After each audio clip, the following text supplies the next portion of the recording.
Hi, I'm Paulina, and in high school I was obsessed with reading classics. It was my goal to read as many classics as I could, and then I ended up burning out and I didn't read a classic up until last year when I put up this video. You guys liked that video so much and gave me so many recommendations, so of course, this is part 2 to reading popular classics.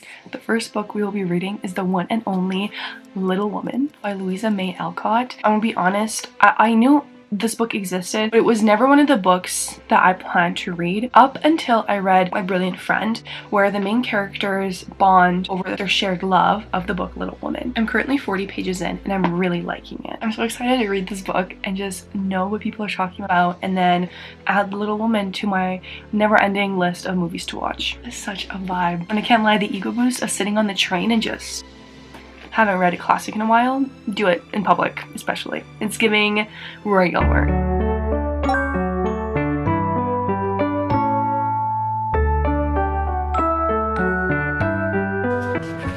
Guys, I'm in desperate need of a new tripod because this one has lived its life.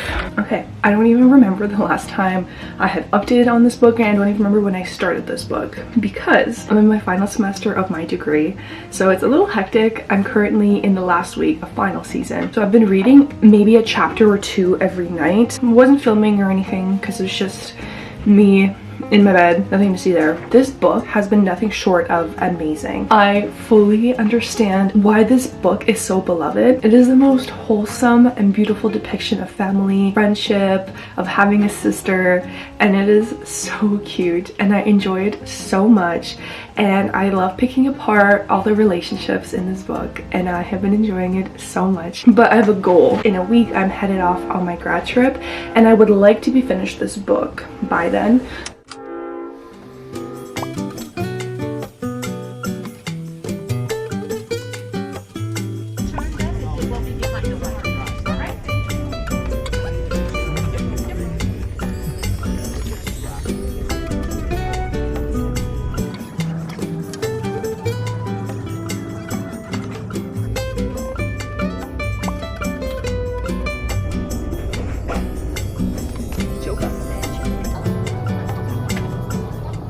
So I finished Little Woman on the train to Quebec City, and let's chat about it. So Little Woman, if you're unaware like I was, I actually went into this really blind, not knowing absolutely anything. Now, having watched the movie, I didn't even know that Little Woman was my sister's favorite movie. Like, so unaware of Little Woman. Well, if you're unaware like I was about what Little Woman was, it's essentially about the 4 March sisters. It's about their early life from childhood to marriage. I thought this was so adorable. This is such a heartfelt book, and I personally love books that talk about people's lives. You see their character development. I really appreciated the strong themes of sisterhood and a family and their values. I really enjoyed the character of Mrs. March, their mother, and she was really raw and honest with her girls and really brought them down to earth when they needed it. As someone who really values sisterhood and someone who really admired the strong family undertones in this book, I really liked the way every sister at the end of the day rooted for each other, and they were each other's biggest fans and their best friends. I loved it. The Penguin Classic version of Little Woman combines the 2 books that Louisa May Alcott had initially published. So initially it was Little Woman, and this went up until the engagement of Meg, and then there was Good Wives, which was the second book, and that followed more of the slightly older life of the girls, so from teenagehood to their 20s. To me, it makes a lot of sense combining them into the 2 because it leaves a more complete story. I definitely understand the hype that this book gets. It is such a wonderful read. It explores so many concepts.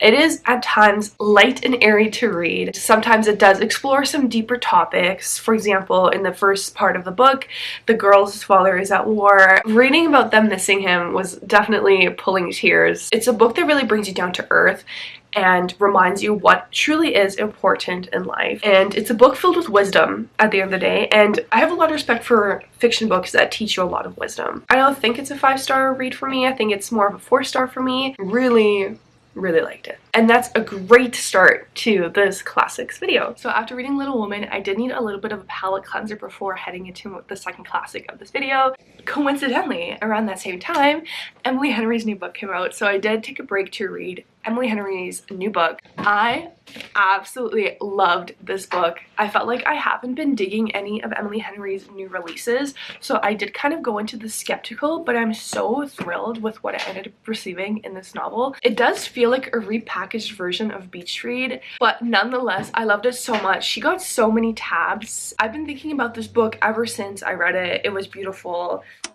Second book we are reading is John Steinbeck's Of Mice and Men. Now, this is a controversial little skinny fella that is banned in a lot of schools, a lot of states in the USA. The reason for that is the language they use. It is definitely a product of its time. It takes place during the Great Depression.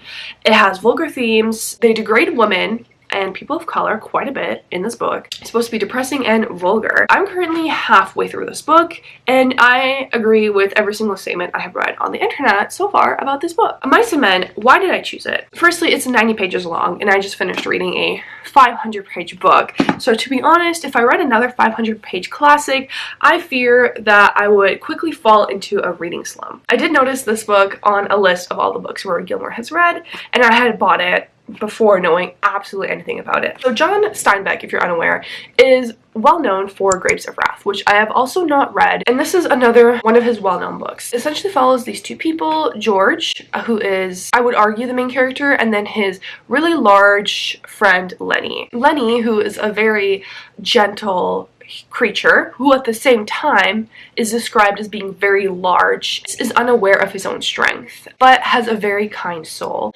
and that gets him in some trouble. 50 pages into this book, so exactly halfway, because this is a 100-page book. John Steinbeck does a really good job of description. I am very intrigued, and I am interested to see what happens.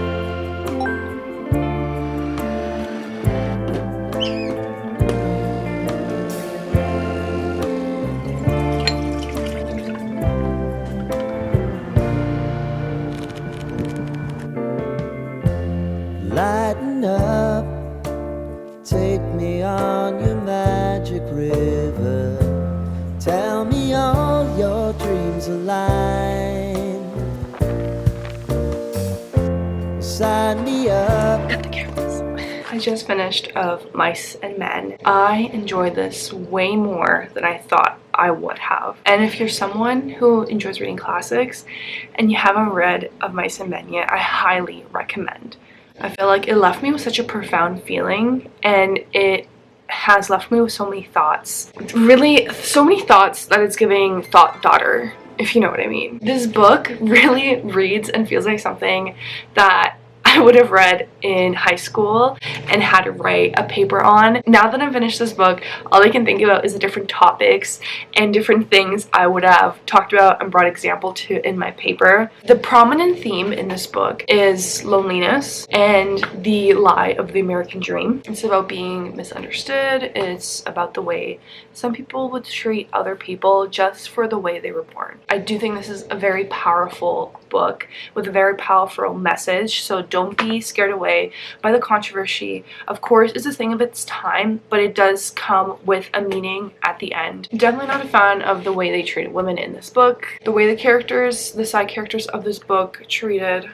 Oh, there is a peace officer outside of my house that is ticketing somebody. We'll be back about talking about this, but I have to be on patrol and keep an eye on what's happening in my neighborhood. Love drama when it's happening outside of my window. I won't lie, women degraded in this book. It's vulgar. At the end of the day, this does point a finger on the way society treated someone who was different, and how the American dream is not accessible to anyone who wasn't born into it. I definitely enjoyed John Steinbeck's writing. I thought it was very accessible writing to someone who might be new to classics, and honestly, this book is actually not that old. Quite frankly, I think my grandma was alive when this was written. Anyway, thank you guys so much for joining me for this video. Please recommend classics to read for the next rendition of this video. Thank you all so much, and I'll see you guys next time. Bye! Woohoo!